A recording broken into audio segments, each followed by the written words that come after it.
World of Warcraft. El Día del Dragón. Capítulo 1. La Guerra.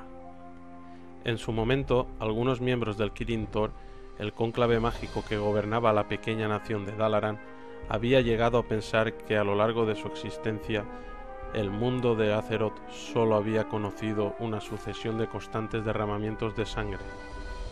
Primero, la humanidad había combatido los trolls, antes de la formación de la alianza de Lord Aeron, y cuando por fin se había librado de esa amenaza infecta, la primera oleada de orcos asoló aquellas tierras, tras atravesar una horrenda grieta que se abrió en la estructura del universo.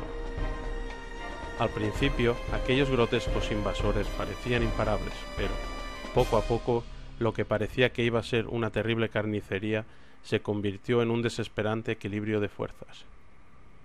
Se ganaron batallas gracias a la guerra de desgaste, y se produjeron centenares de bajas en ambos bandos, sin ninguna razón aparente.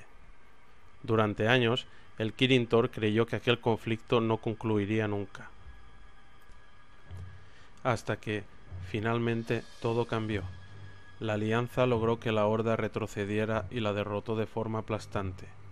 El cabecilla de los orcos, el legendario Orgrim Martillo Maldito, fue incapaz de contener a aquellos ejércitos que avanzaban imparables, y decidió capitular. A excepción de unos cuantos clanes renegados, los invasores supervivientes quedaron arrinconados en ciertos enclaves donde se hallaban bajo la vigilancia de unidades militares lideradas personalmente por los Caballeros de la Mano de Plata. Por primera vez en muchísimos años, la meta de lograr una paz duradera parecía una promesa que se podía cumplir y no un mero deseo. Aún así, cierta sensación de intranquilidad dominaba al Consejo Supremo del Kirin Tor. Se trataba de un órgano de gobierno compuesto por los magos más grandes entre los más grandes, que se reunía en la Cámara del Aire, llamada así porque se trataba de una sala que parecía no poseer paredes, donde los muros y el techo eran un cielo, siempre visible, cubierto de nubes, luz y oscuridad, un firmamento donde los cambios se sucedían raudos y veloces, como si el mundo se hubiera acelerado, ante la atenta mirada de esos magos maestros. Únicamente el suelo de piedra gris, donde relucía el símbolo de un diamante que representaba los 4 elementos, proporcionaba solidez al conjunto. Ciertamente, los magos tampoco ayudaban mucho en ese aspecto, puesto que iban ataviados con capas oscuras que no solo cubrían sus rostros, sino todo su cuerpo, de modo que sus siluetas parecían titilar y fluctuar con los cambios que se producían en ese firmamento, dando la sensación de que también ellos eran una mera ilusión. Aunque entre sus filas contaban tanto con hombres como con mujeres, solo se podía distinguir su género cuando hablaban.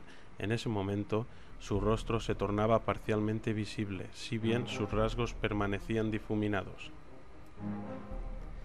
A esta reunión habían acudido los 6 magos más veteranos, que no tenían por qué ser los más poderosos.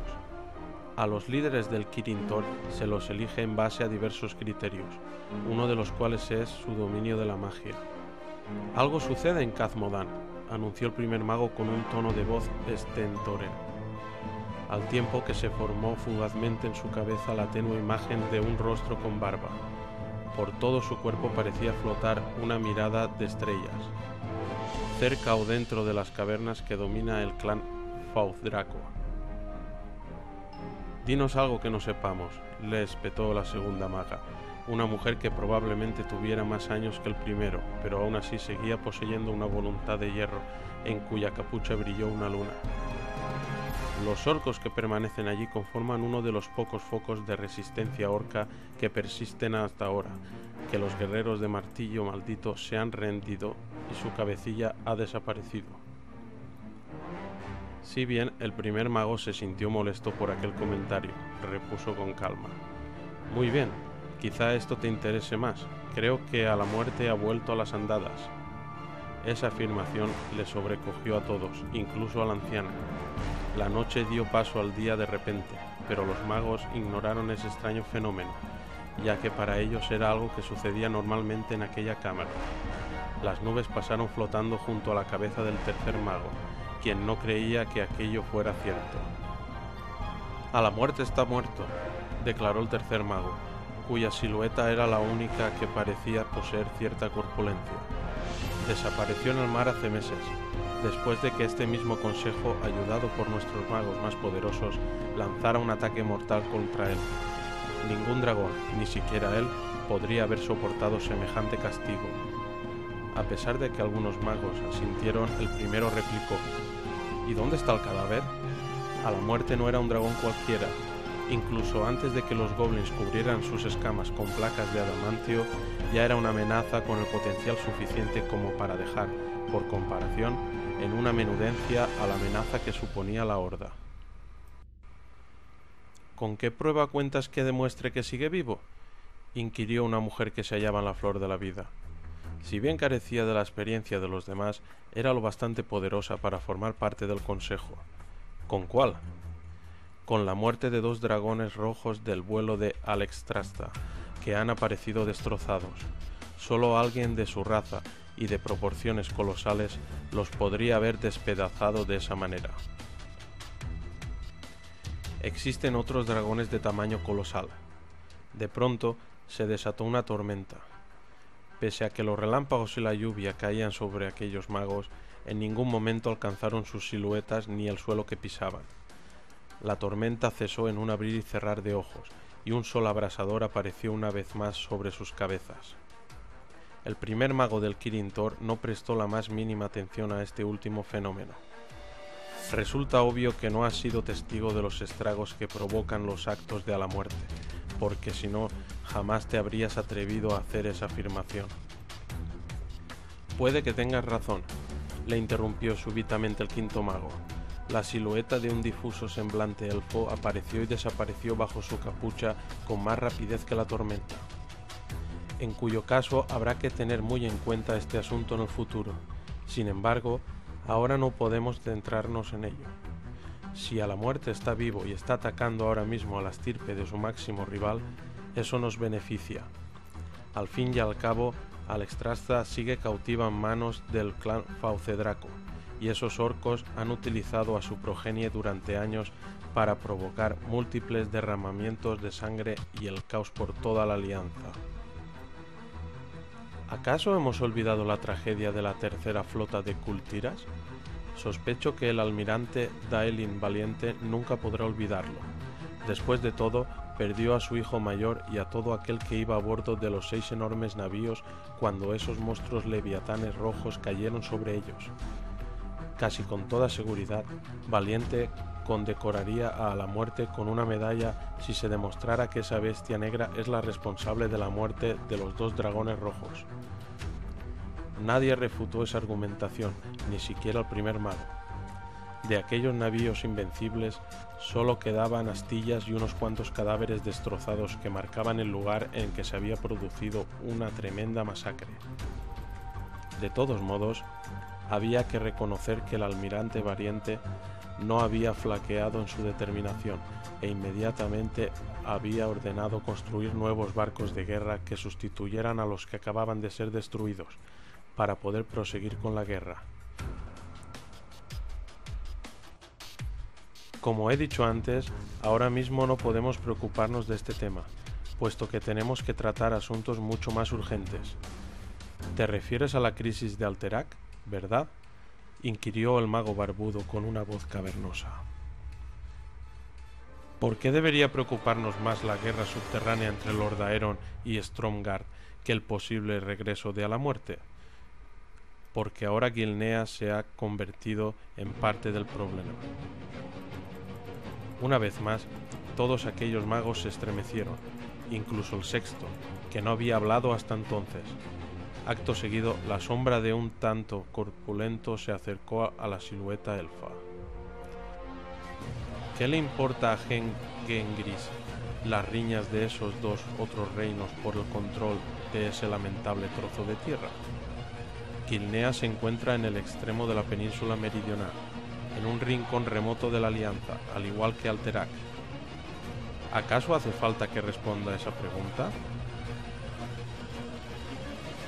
Gringris siempre ha querido hacerse con el liderazgo de la Alianza, a pesar de que sus ejércitos no se pusieran en acción hasta que los orcos atacaron sus fronteras. La única razón por la que animó al rey Terenas de Lordaeron a entrar en batalla fue porque así el ejército de Lordaeron acabaría muy debilitado. Ahora, Terenas sigue llevando las riendas de la alianza gracias en gran parte a nuestra labor y al firme apoyo del almirante valiente. Alterac y Stromgarde eran reinos vecinos que habían permanecido en conflicto desde los primeros días de la guerra. Thoras Aterra-Trolls había enviado a los poderosos ejércitos de Stromgarde a ayudar a la alianza de Lordaeron. Como Khazad-Modan lindaba con sus fronteras, era lógico que aquel reino montañoso apoyara una acción conjunta. Además, nadie podía negar que los guerreros de Aterra-Trolls habían luchado con gran determinación. Si no hubiera sido por ellos, los orcos se habrían llevado por delante a gran parte de la alianza a lo largo de las primeras semanas. Sin su intervención, el desenlace de la guerra habría sido funesto. Por otro lado, en Alterac, a pesar de que se hablaba mucho de que había que defender con coraje aquella causa justa, no se mostraron tan generosos a la hora de enviar a sus tropas a participar en el conflicto. Al igual que Gilneas, Alterac únicamente habría prestado un apoyo simbólico a la alianza, si bien Gen Cringris se había mantenido al margen todo lo posible por pura ambición. Lord Perenold lo había hecho por miedo, o eso se rumoreaba. Incluso entre los miembros del Kirin Tor se había planteado la posibilidad de que quizá Perenold se hubiera planteado alcanzar un acuerdo con Martillo Maldito por si la alianza acababa cayendo ante las incesantes acometidas de la Horda.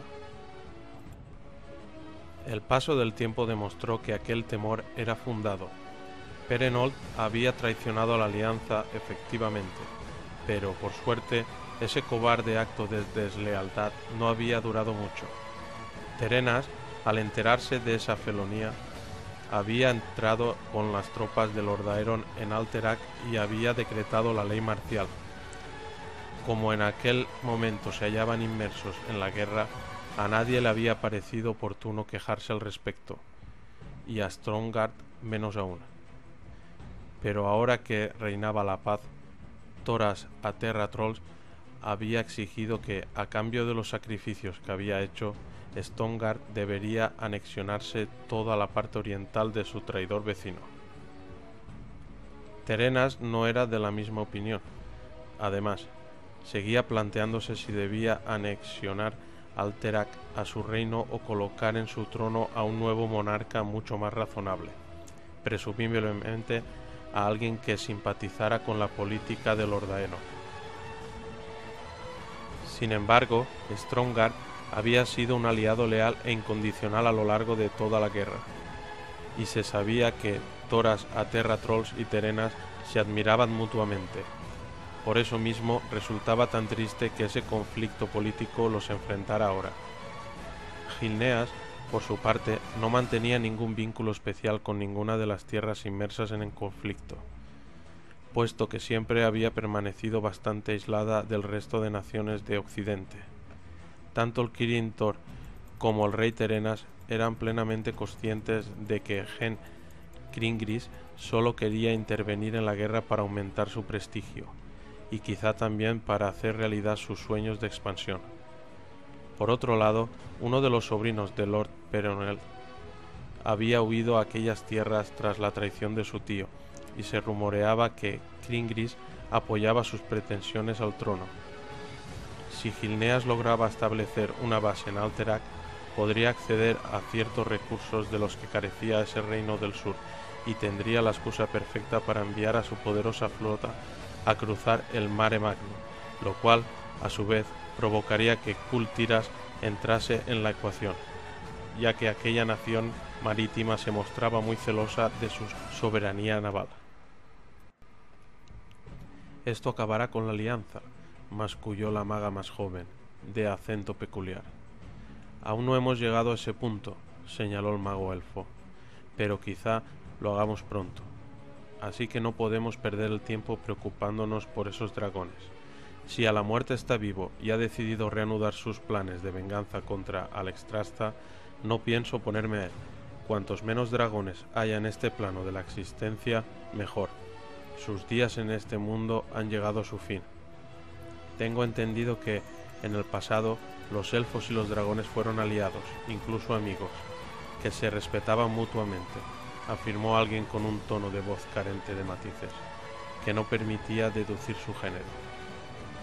El elfo se volvió hacia el último mago, una silueta delgada y desgarbada que era poco más que una sombra. No son más que habladurías, os lo aseguro. Jamás nos rebajaríamos a tratar con unas bestias tan monstruosas. Las nubes y el sol dieron paso a las estrellas y la luna. El sexto mago se inclinó levemente como si así intentara disculparse. Al parecer, mi información no era correcta. He cometido un error. Tienes razón al señalar que debemos calmar la tensión que reina en el ámbito político, le dijo el mago barbudo al quinto con un tono de voz muy grave. Y estoy de acuerdo en que debemos darle prioridad a este asunto. Aún así, no podemos permitirnos el lujo de ignorar lo que está ocurriendo alrededor de Khaz-Modan. Tenga o no razón respecto a la muerte, mientras los orcos de ese lugar mantengan cautiva a la reina de los dragones, serán una amenaza para la estabilidad de estas tierras. Entonces deberíamos enviar a un observador, le interrumpió súbitamente la maga de más edad. Alguien que vigile lo que sucede y nos alerte en caso de que la situación se torne crítica. Pero, ¿quién será ese observador? Andamos muy escasos de efectivos. Conozco al candidato ideal, declaró el sexto mago, mientras daba un paso al frente. Su rostro permaneció envuelto en sombras en todo momento. Ronin. ¿Ronin?, exclamó el mago barbudo. ¡Ronin! ¿Cómo te atreves a sugerirlo como candidato después de la última debacle que provocó? Ni siquiera debería seguir vistiendo la túnica de un mago. Ese tipejo no puede ser nuestra última esperanza. Es un peligro. Es muy inestable, admitió la anciana. Un disidente, masculló el más corpulento. No es de fiar. Es un criminal. El sexto aguardó a que todos hubieran opinado y acto seguido lentamente asintió. Y el único mago de cierto talento del que podemos prescindir en esta tesitura. Además, se trata simplemente de una misión de observación. No se hallará cerca de ninguna crisis potencial. Su tarea consistirá en vigilar e informar, nada más. Tras comprobar que no había más objeciones, aquel mago amparado en la sombra agregó: Estoy seguro de que ya ha aprendido la lección. Esperemos que sí, murmuró la maga más anciana. A pesar de que lograse cumplir su última misión, casi todos sus compañeros perdieron la vida en el camino. Esta vez irá solo, acompañado únicamente por un guía que lo dirija hasta los confines de las tierras controladas por la Alianza. Ni siquiera entrará en Khaz-Modan. Una esfera de visión le permitirá vigilar desde lejos. Parece una tarea muy sencilla, reconoció la joven maga, incluso para Ronin. El elfo asintió bruscamente. Entonces, si estamos todos de acuerdo, podemos pasar a otro tema. Con un poco de suerte, quizá a la muerte sea atragante al intentar engullir a Ronin y se muera.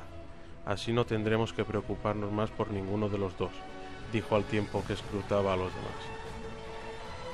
Y ahora he de exigir que nos concentremos, por fin, en la injerencia de Gilneas en la situación de Alterac y en qué papel debemos desempeñar en ese conflicto.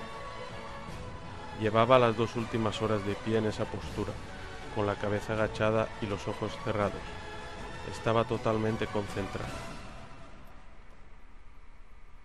A su alrededor, una tenue luz, que no parecía surgir de ningún punto en concreto, iluminaba apenas aquella cámara. No obstante, tampoco había mucho que ver. Solo una silla, en la que ahora no se sentaba nadie, apartada a un lado, y un tapiz que colgaba a sus espaldas de un grueso muro de piedra. Bajo aquel ojo, 3 dagas también doradas parecían dirigirse velozmente hacia la tierra. La bandera y los símbolos de Dalaran habían ondeado con orgullo durante la guerra en el bando de la Alianza. aunque no todos los miembros del Kirin Tor habían cumplido con su deber de manera plenamente honrosa. «Ronnie», se oyó decir a una voz sin matices, que provenía de todas partes y de ningún lugar en concreto de aquella cámara.